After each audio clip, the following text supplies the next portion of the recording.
Hello everyone, Earl Henderson, Primordial Defense. Thank you for watching. I've got another Monday quarterback video for you. I'm going to play this video and talk about things that are going on, to explain what's going on, and talk about things that I think that are being done right and or done wrong. So this incident is from Texas in December of 2024, but it was not until end of August or so of 2025 that the video was released by the Texas State Police. In Texas, they're a little bit different. They're state police. They call them Department of Public Safety. They released the footage, and the footage itself was not, or I could not find that it was published by them on any of their sites. And so it looks like all they've done is given the footage to news media outlets. And this is where this footage actually is coming from. It's from a news media outlet, the Killeen Daily Herald, I believe it is. Some other news entities have the same footage, and they apparently have some other parts of footage as well that is not in this particular recording. Other news entities, they started off some of the footage in their news report showing the trooper at the very beginning of all this just parked on the side of the road, and then the suspect vehicle going by, and then he getting in and going in behind him. It shows some of the pursuit that goes on, shows the attempt at the trooper to pit the suspect vehicle, and then going into the parking lot. So this video doesn't show a lot of the beginning of it, but there's other news entities that do show that, but it's all choppy. So they show the very beginning of it, cut through a bunch of it, and then show a little bit of the chase itself, and then they kind of end it. And then the other ones don't even show the shooting itself. They just show like freeze frame images from it. So unfortunately, that's how some agencies are. They don't publish the videos to any actual site. They give it to news media and let news media do what they, I guess, wish with it. And in some places they'll publish it, but they will, for example, on YouTube, they'll publish it as an unlisted video, meaning you can't go to the YouTube channel and browse through their videos and find it. You have to have this specific URL link to be able to view that video. It's very frustrating. But anyway, the background on this is there were reports of a reckless driver on the interstate, and another agency notified the state police of this. And so I don't know what that fully entails. I don't know if like someone called 911, someone called that local police and reported this reckless driver, and that call center then forwarded it to the state police, or if that agency had an officer that attempted to make a stop on them, they refused to stop, and because of goofy pursuit policies, they terminated their pursuit and did not continue. Sadly, that one happens a lot across this nation. It happens a lot in our own state here in Kentucky. It's not something that I agree with at all. So I wish there was a little bit more information on that so we'd have a better understanding of how this all kicked off. But reported reckless driver, he makes it to where this trooper is parked at. This trooper then gets in behind him, chases him, attempts to do a pit maneuver on him. It doesn't fully work. The guy continues to be able to drive off, and then goes to the Killeen Mall and then drives through the freaking front door, injures some people, and then the police shoot at him to stop him. Suspect was, I just saw his name here. Let me scroll back up. 53-year-old John Shultz is the suspect, and he was shot and killed by police. So, let's go jump into the video. And the video I'll play. It shows the pursuit, shows him going into the mall, and then the body cam footage itself very abruptly changes from being outside the truck here on the driver's side to him rummaging around into the passenger side of the vehicle. Um, there's no like explanation on this transition or anything. It's just that news media entity decided, I guess, not to show all of the footage. So I'll stop it before he goes into the vehicle and kind of do the breakdown stuff of it. All right, so let's get into it.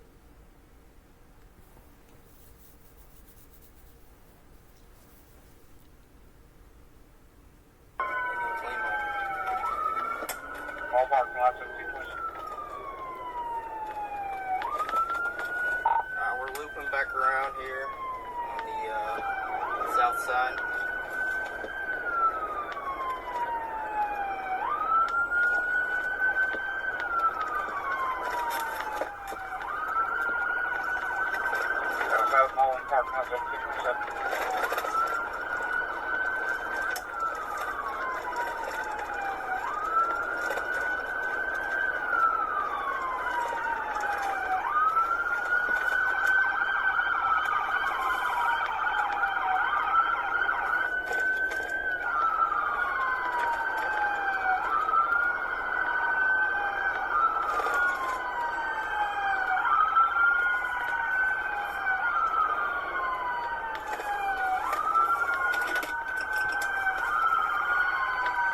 Quick rotations.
Hey, you want glove up, partner?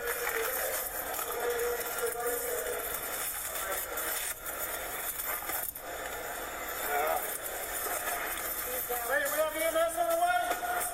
Yeah, we got EMS. We got a lot of EMS coming. Killeen Mall, JCPenney. Hookups on you? Yes. Suspect down. Hey, who are you?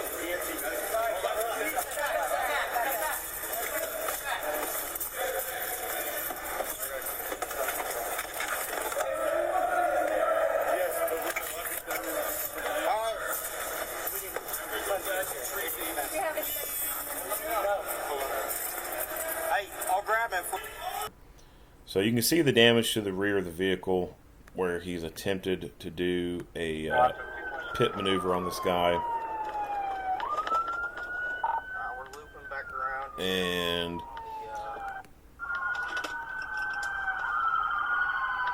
Any quick routes? this guy right here. So it's like, no, I don't think I need to go shopping today. Oh, let's see if all right, so right in here, let's start talking about physical security of buildings. So the mall management can be done one of a couple different ways. I have no idea how this particular mall is managed, but typically the people who own the mall itself, the property and everything, they will hire a management company to come in and manage the mall itself. Or they could be, doing the whole thing themselves. Either way, it doesn't really matter. But when it comes to safety and security of the facility, there's some industry standards out there that are pretty easy to get a hold of. You can see this in practice in a lot of different buildings. The use of bollards at entranceways to be able to prevent vehicles from ramming through, either intentionally or unintentionally. So a bollard is just a hard object that is anchored down to the ground that can significantly decrease the speed of a vehicle and bring it to a rapid stop, or even if it were to fail and the vehicle can still go forward, it is going to cause such catastrophic damage to that vehicle that it's probably not going to be able to continue accelerating, and will come to a final stop. So your basic commercial or industrial style of bollard would be something like you see at a gas station, like those yellow U-shaped or horseshoe-shaped kind of pipes around the gas station pumps, or the little single yellow pole-looking thing that's at the front of the store, right in front of the parking spaces.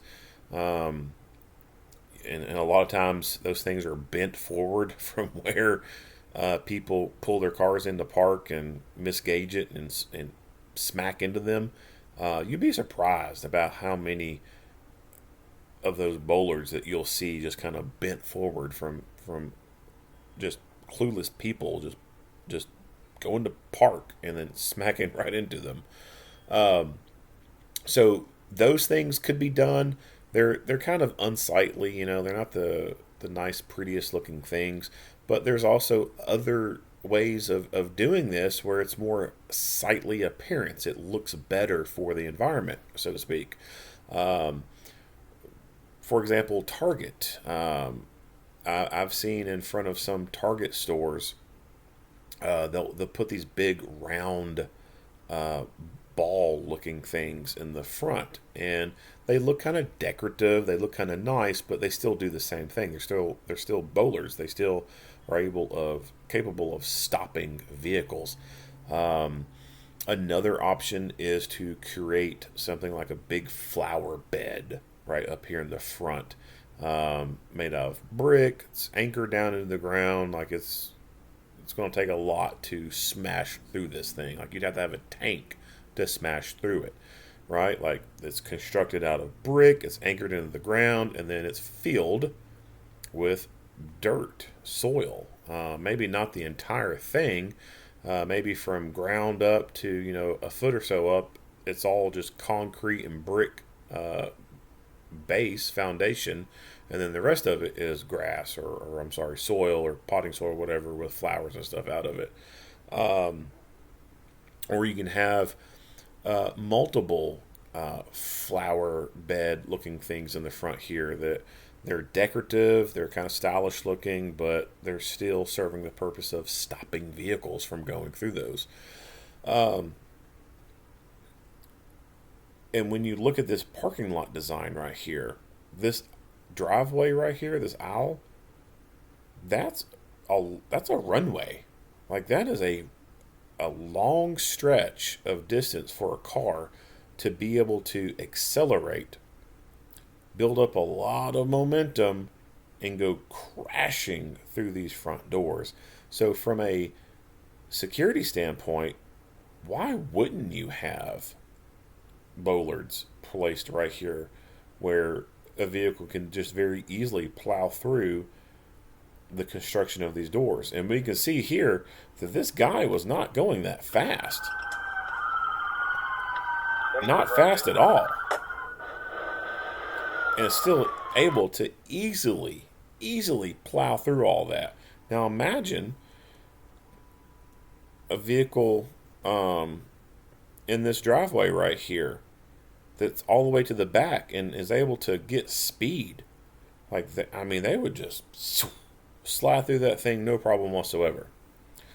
So I think that the mall is negligent for not having constructed something like that. Again, like I said, basic safety and security measures for large facilities like this is to put bollards up at the entrances to prevent vehicles from ramming through entries. So, like, even like right here, as I've backed the video up, you can see bollards right here. These are bollards sticking up. This is a common safety and security feature for lots of buildings and whatnot. And so I really truly believe that the mall is negligent. And so I think that a negligent security lawsuit could be successful for the victims in this attack.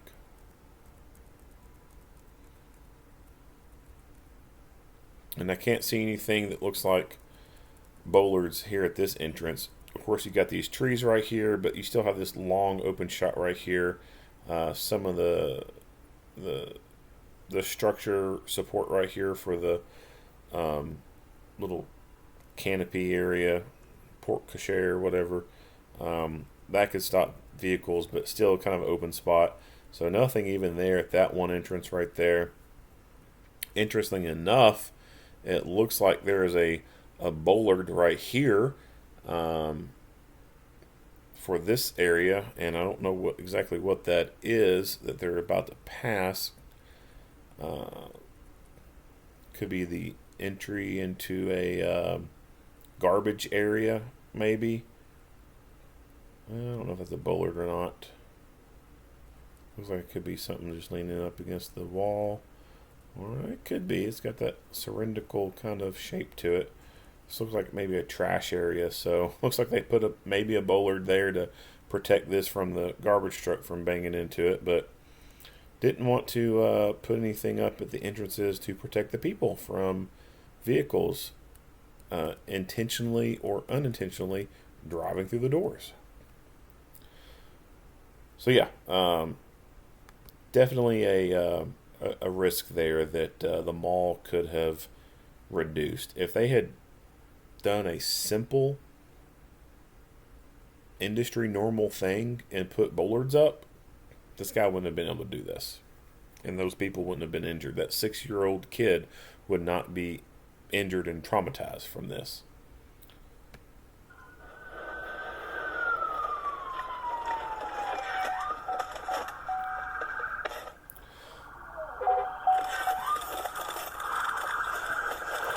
So, why didn't the trooper just continue to pursue in his vehicle? I mean, the truck made it through there pretty easily. Couldn't the cruiser have made it through there easily?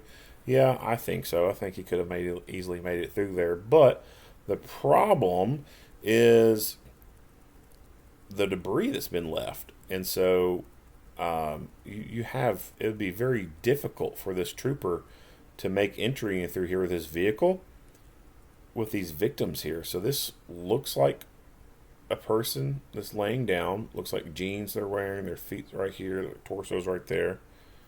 Looks like it. And then we see a person, it looks like here. See, they get, looks like jeans, a yellow shirt on.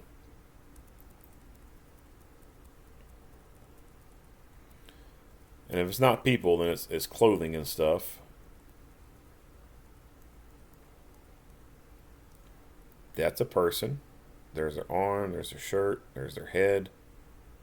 There's a, looks like a person over here maybe.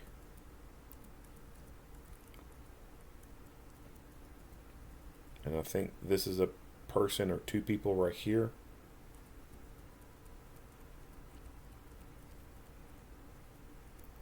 And I think this is a person right here sitting on their butt, and then they're back to the trooper.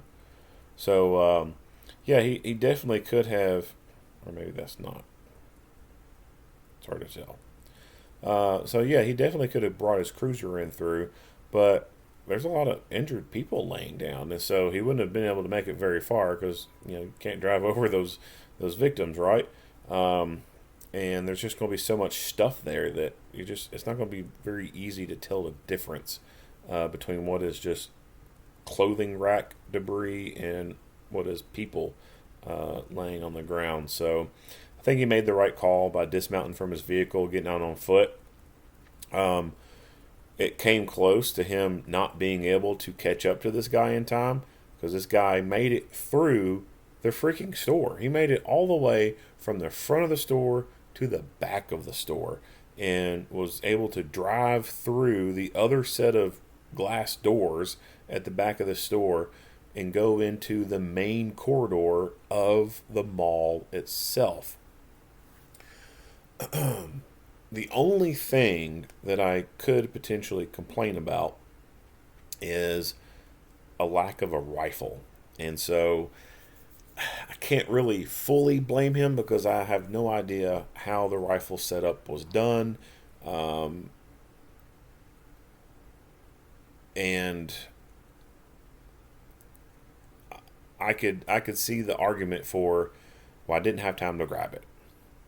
So, if the rifle was in the cargo hold of the vehicle, yeah, 100%. Like, you're not going to be able to go grab that thing, get it out, and then run in and deal with the threat. I mean, he was pretty quick out the door of his car and was still at the very tail end of missing this guy and not being able to catch up to him in time to stop him. If he had gone to the back of his cruiser to get his rifle out, this dude would have been far gone and been driving through and plowing through the rest of this mall, injuring and potentially killing people. So can't blame him if the rifle was in the cargo hold of the SUV. Now, if the rifle was up in the cab of the vehicle, I think it could be plausible that he could have gotten that rifle out and ready for the potential, dismount from the vehicle.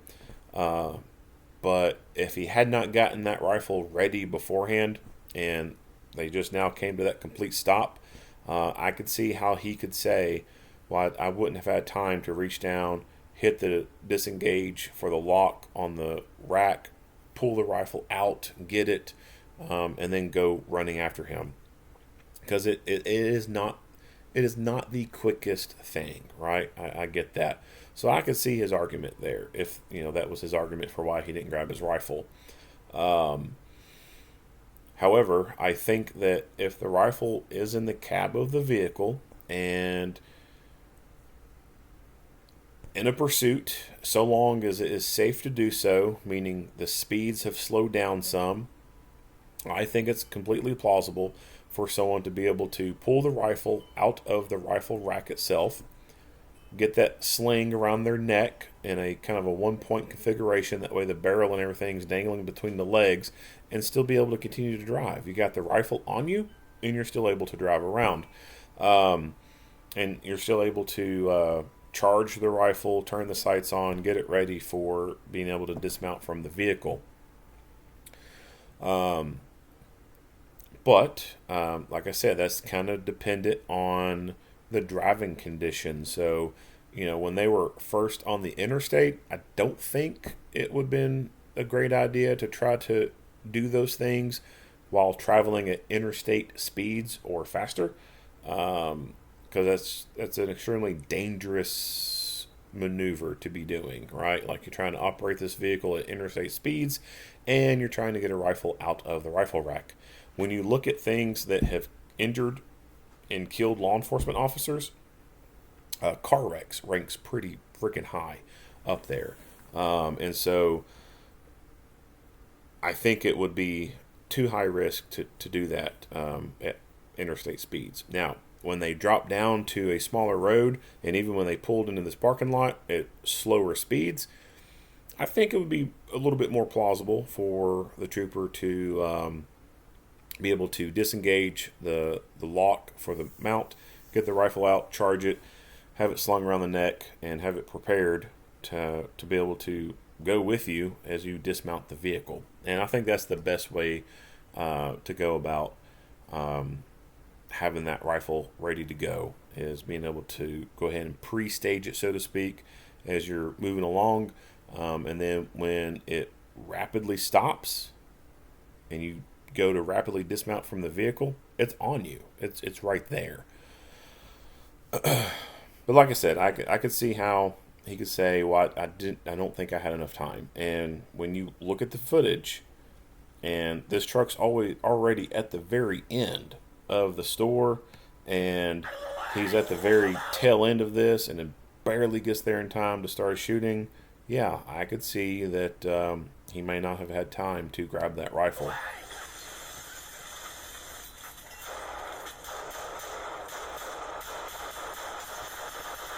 So he starts shooting at the suspect, and I 100% agree with this decision. So this guy has plowed through people in the store. I think it's a family that he plowed into. A little 6-year-old. It was 5 people. There's a 6-year-old kid that was injured, and that's just, I'm sure he could see some of those people laying on the ground when he ran past them. But there may have been some other people that he may not have seen, and this guy is trying to still drive through the mall, and so who else is in this mall, and who else is he going to hit? He's already shown that he is a clear and present danger, that he has no regard for any other life. He is a significant threat to the rest of the public. And so, although he is fleeing and he has his back to the trooper, I see no problem with the use of deadly physical force against this guy. And even Supreme Court case law supports this trooper and the other officer using deadly physical force against this guy, even though he is trying to flee and his back is to them. Call it Tennessee versus Garner. So these officers are 110% justified in using deadly physical force against this guy.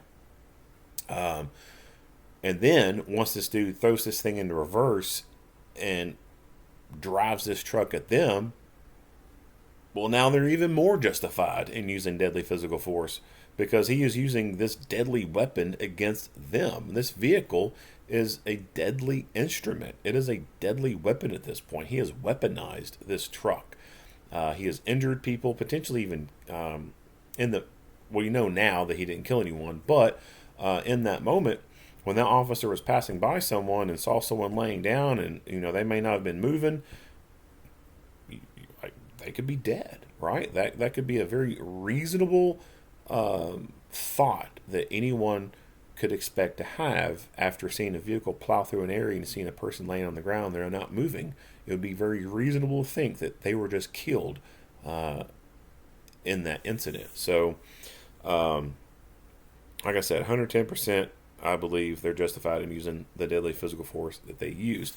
And my only complaint goes back to the rifle.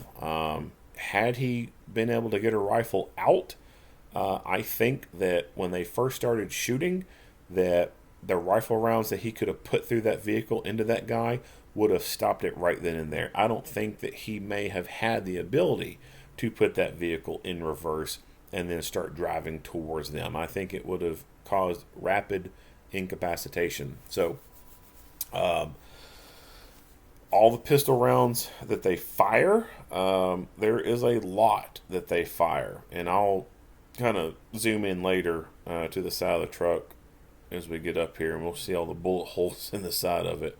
But let's play from here.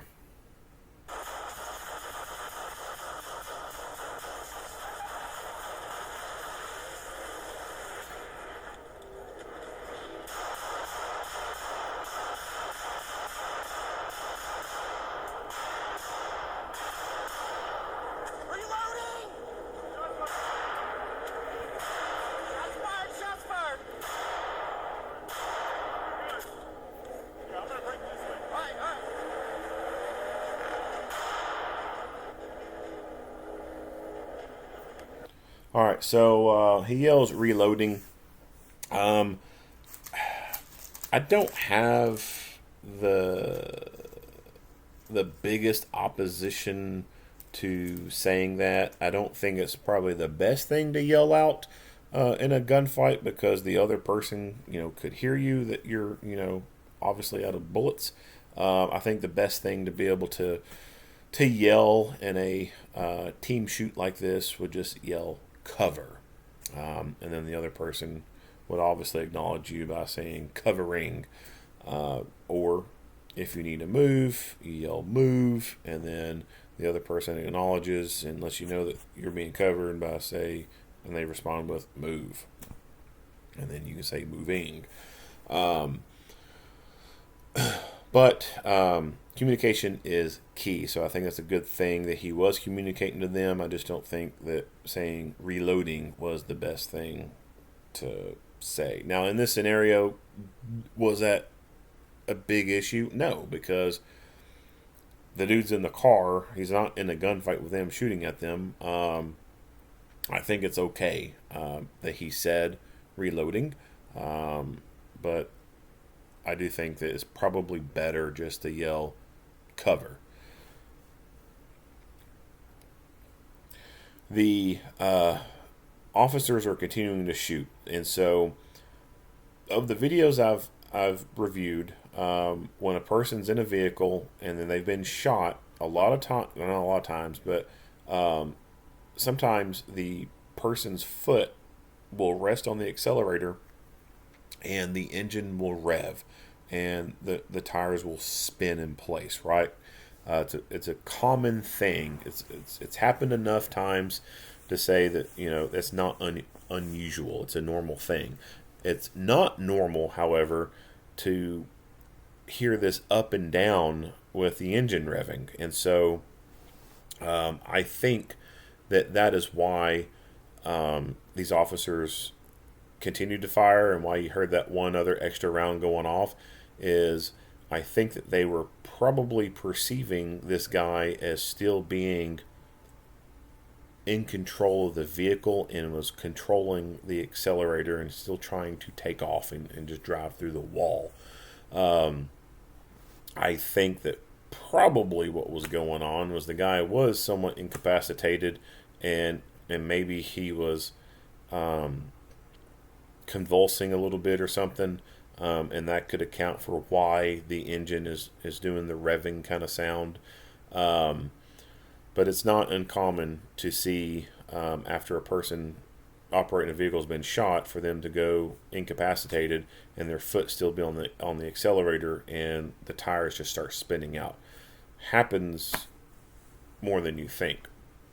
And in those cases, I think it seems kind of obvious that, hey, this person is no longer in control of the vehicle. It's probably safe to stop shooting at this point. But in this scenario where the engine seems to rev up and then down and then up and down, that makes it seem like he is making conscious decisions to move his foot against the accelerator and is in active control of the vehicle. So I don't think there's any excessive force at this point.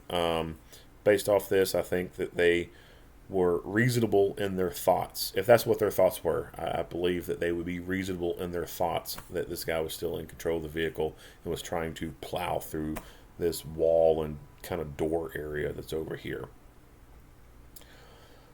How many bullets does it take to stop a person? I don't know. Maybe all of them, right?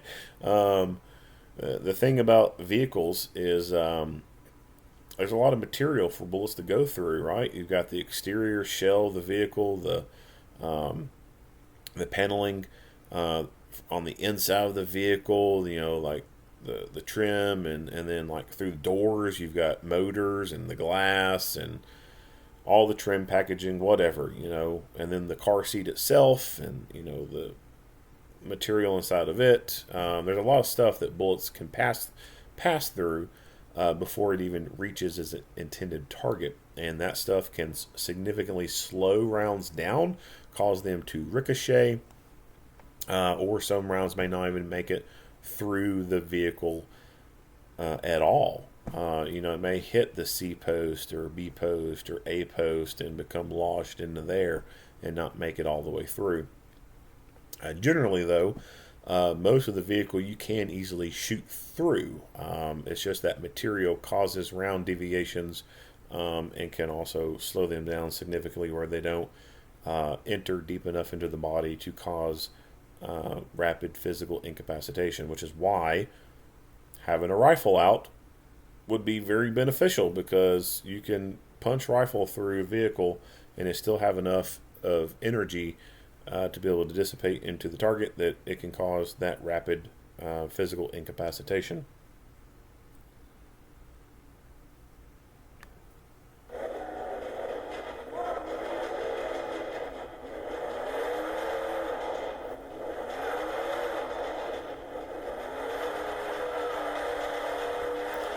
And he could have still been under control of the vehicle at this point. He could have been thinking, just keep hitting it and I'll make it through.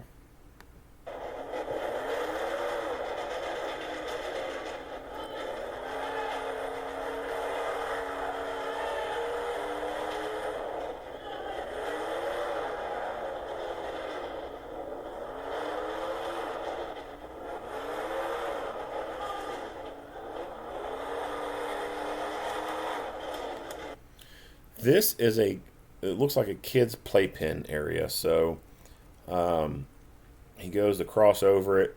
Looks like, padded seating for the parents. And this looks like a little like a little play carpet, right? This looks like a little road, grass, and maybe like a little water or a airport runway, something or another. I don't know. It seems to me that it's very obvious this right here is a kid's playpen area. Lots of malls have it. My mall has a little playpen area for kids, and I think further illustrates the danger this guy was to everyone else in that mall. What if kids were right there playing and he smashed through there? He could have killed and seriously injured several children there.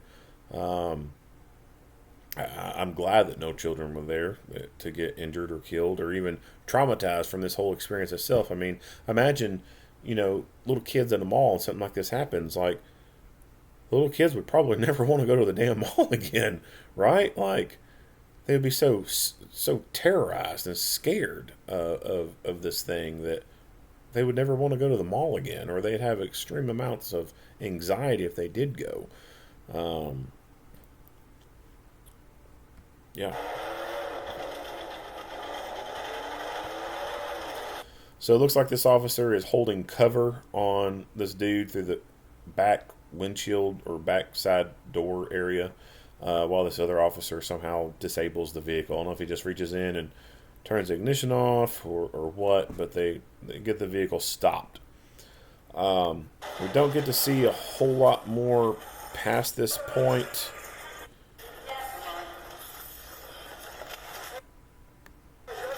We see this one guy here. I don't know who he is. There was a news article that talked about there being off-duty officers there. It looks like maybe he could be an off-duty officer. It looks like maybe he's got a gun. or maybe he's the security there, or he could just be an armed citizen who's wanting to come play and help out. Don't know for sure, but if it's an off-duty officer, um,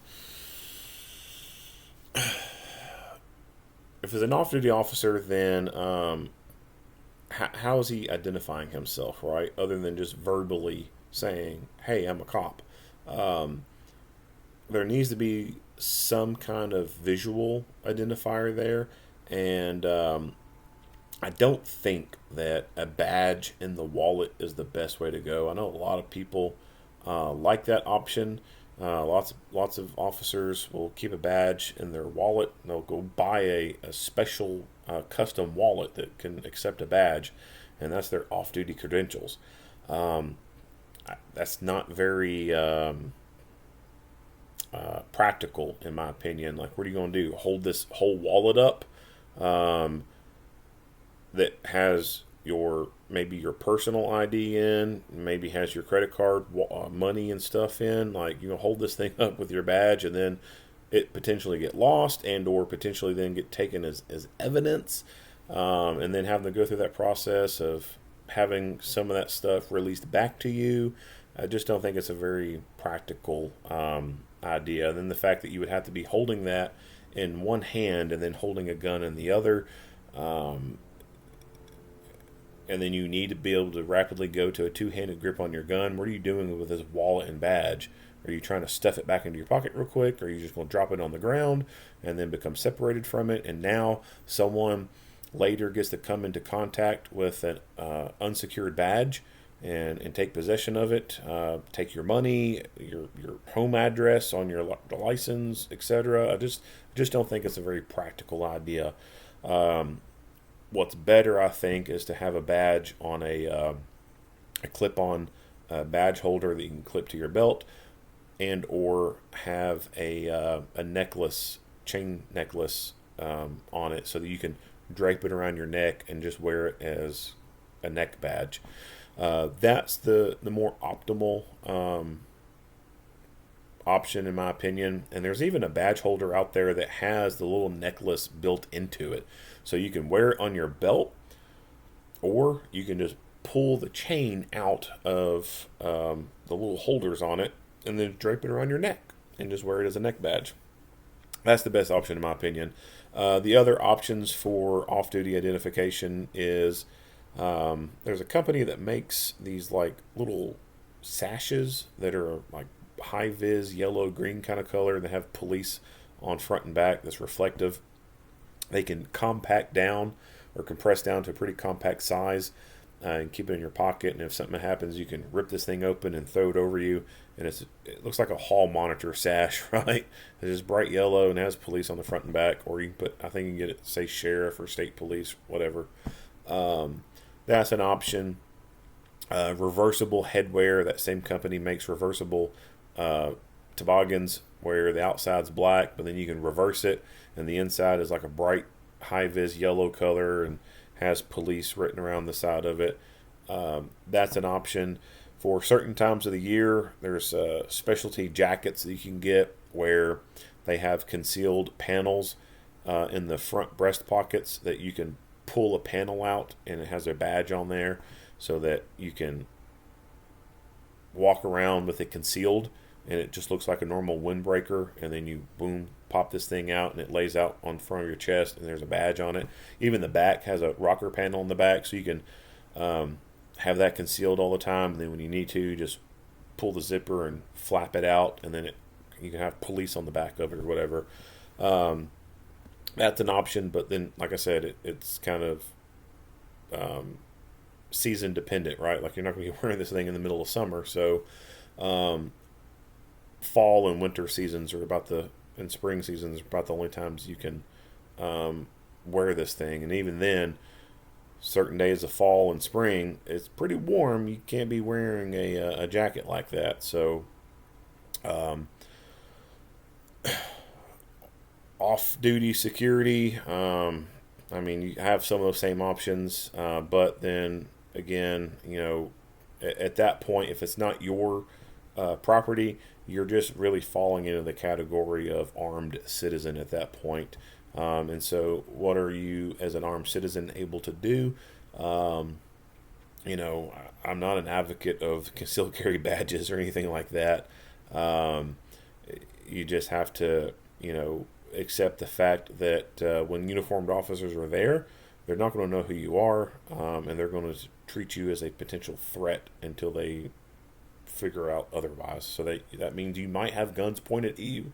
Um, you might be told to eat on the ground. You might be handcuffed for a short duration of time. Whatever. That's just something you need to just know right off the bat, right? It's not going to be you come in there as the hero of the day, and the cops are going to be high fiving you, and you just walk away. Like, you're probably going to have a gun pointed at you, um, or going to be yelled at to get back or drop the gun, something.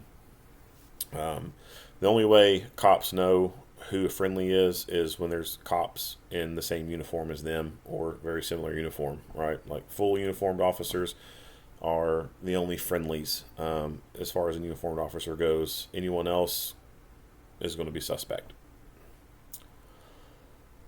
Now, you do hear later on in the background, someone says, "Who are you?" And then a person says, "EMT," and then they yell, "Get back." So I don't know if this is what this guy was. He could have been an armed, off-duty EMT. Have no idea. All right, so we see a bullet strike right here in the bed of the truck, and then bullet strikes here, bullet strike there.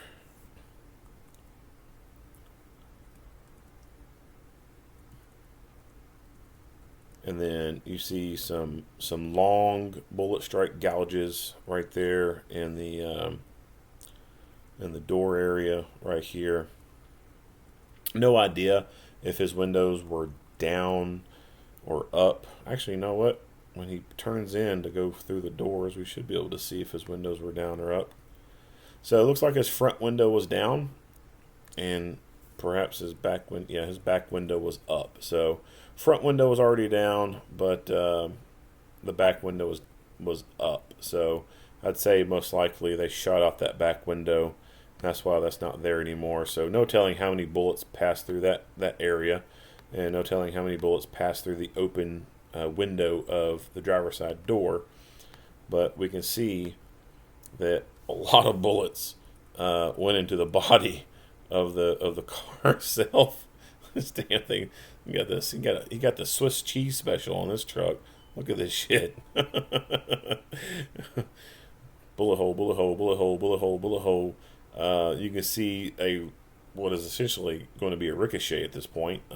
You see the long trajectory of the bullet strike right here, and then it has obviously ricocheted off and has not gone through the vehicle itself, but lots of strikes into this vehicle. You even see a strike right here up in the B post itself.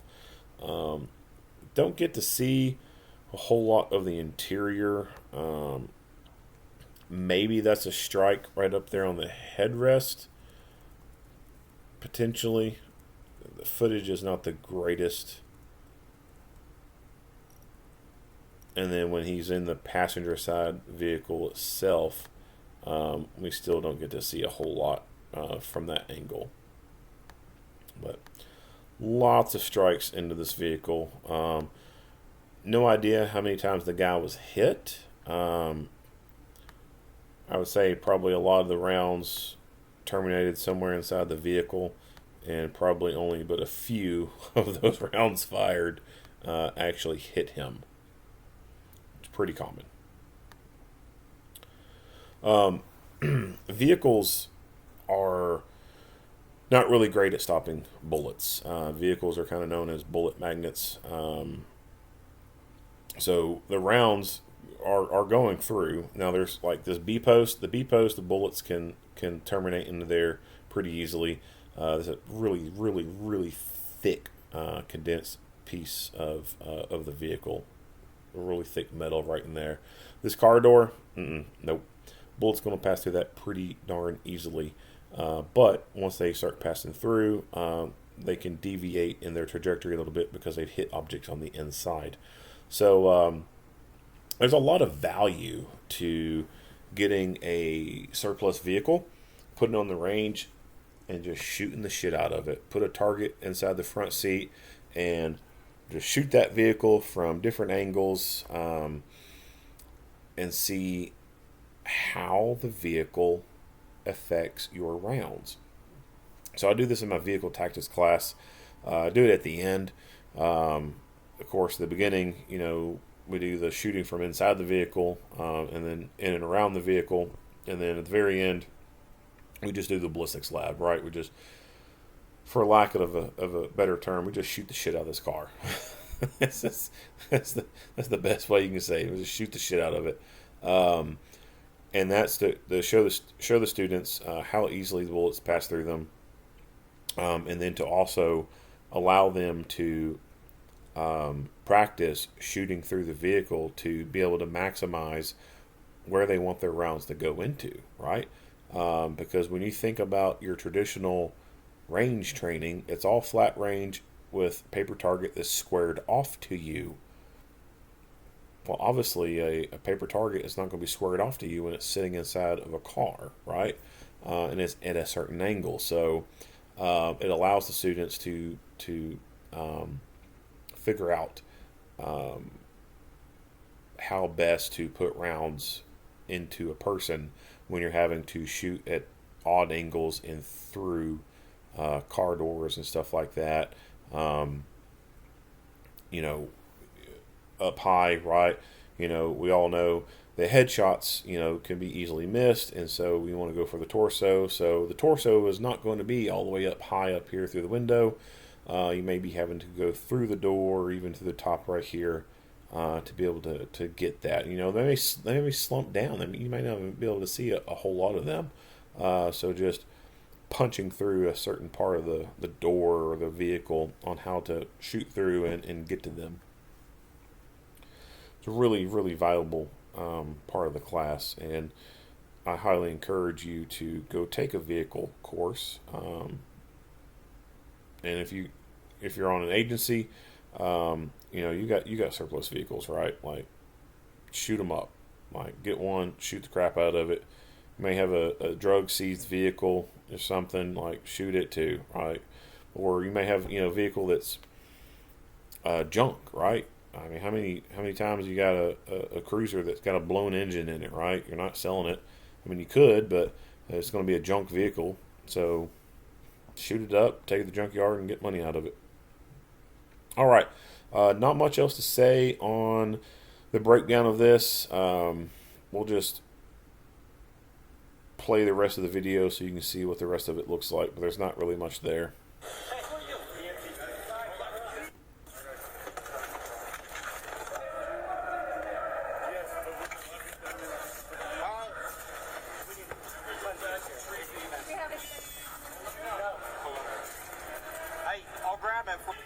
Alright, so this is where he goes into the passenger side of the vehicle. He's looking for evidence.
Right now for the name, we got a last name Shultz, Sam Charles Henry, Union, Lincoln Tom Zebra, first name John with an H, common spelling.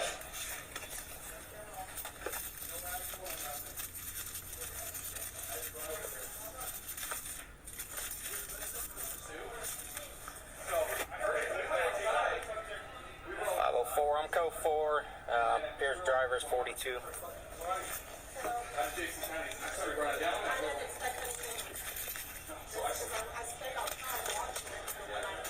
We're inside JC's Penny in the Killeen Mall.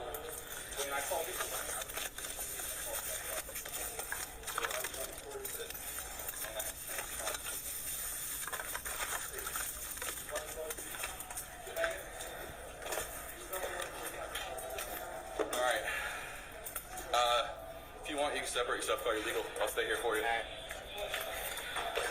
You got someone coming for you? Yeah. All right. Yeah, go around. That first, or actually through that door. This one? Yeah, that one right there. Where does it go out? Straight to the hall.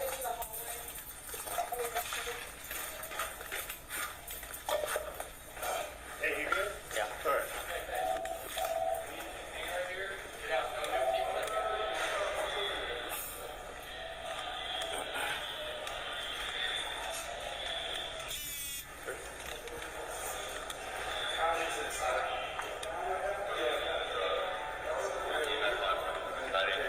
Around the back right here. I don't know if Or you can you break walk on through his that? injury. What door?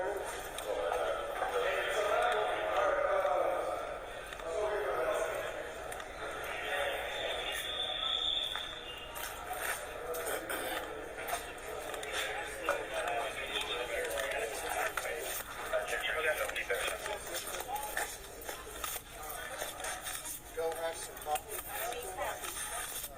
But I'm gonna have to give a statement, and we're gonna.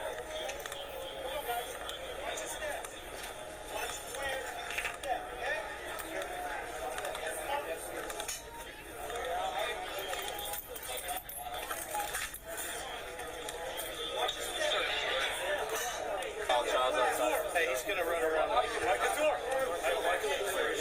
Boys over right here.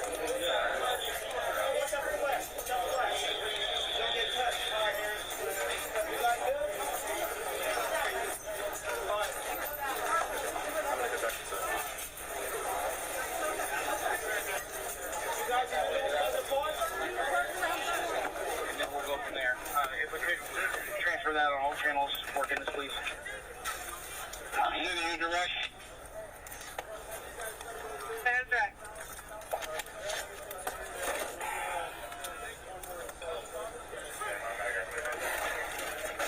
Preserve this. Alright, so that is it. Not much else to talk about for this video. If you like what you hear and see, go ahead and give me a like and a share. If you haven't already, hit that subscribe button and stay tuned for more Monday quarterback videos. Earl Henderson, Primordial Defense, thank you for watching.